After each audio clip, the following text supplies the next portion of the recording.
बच्चों, दही वाली मंगवा वर्णिका भाग 2 कक्षा 10 बिहार बोर्ड का आपका कहानी का सारांश प्रस्तुत करना है। दही वाली मंगवा के कहानी का सारांश आपको बता रहे हैं। प्रस्तुत कहानी जो है कन्नड़ कहानियों में से लिया गया है, जो नेशनल बुक ट्रस्ट इंडिया से संभाल ली गई है। इस कहानी का अनुवाद B.R. नारायण ने किया है। इस कहानी का प्रमुख केंद्रीय चरित्र मंगवा और द्वितीय चरित्र लेखक की माँ है।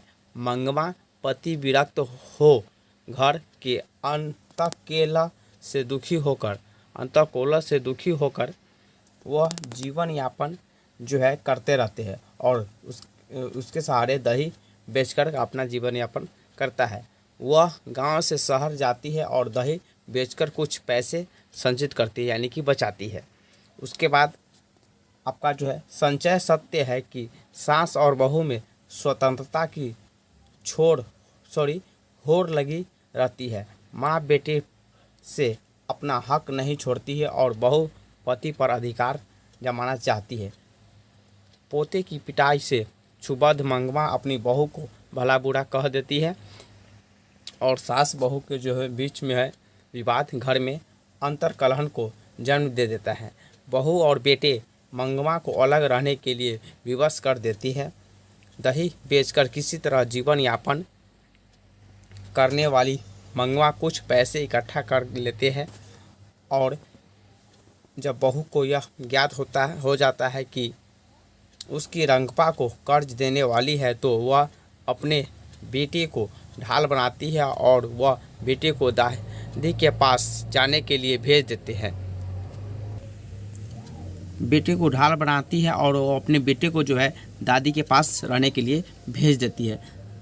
और बाद में चल कर के धीरे धीरे जो क्या होता है, वह सास और बहू में संबंध सुधर जाता है और एक दिन मंगवा स्वयं बहू को लेकर के दही बेचने के लिए जाती है शहर में, और शहर में जाकर के लोगों से अपनी बहू का परिचय देती है और कहती है कि अब दही उसकी बहू ही बेचने के लिए आएगी। वस्तुतः इस कहानी के द्वारा यह सीख दिया गई है कि पानी में खड़े बच्चे का पांव खींचने वाले मगरमच्छ जैसी दशा बहू की है और ऊपर से बाँह पकड़कर बचाने की जैसी दशा माँ की होती है।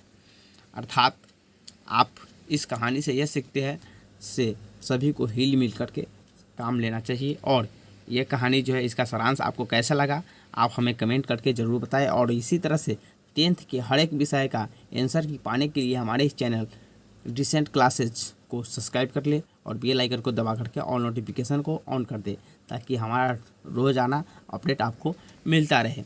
और अपने दोस्तों के साथ इस वीडियो को शेयर करें और कमेंट करें कैसा है हमारा यह सारांश, ताकि आपको नेक्स्ट वीडियो बहुत आसान भाषा में आपको मिलता रहे।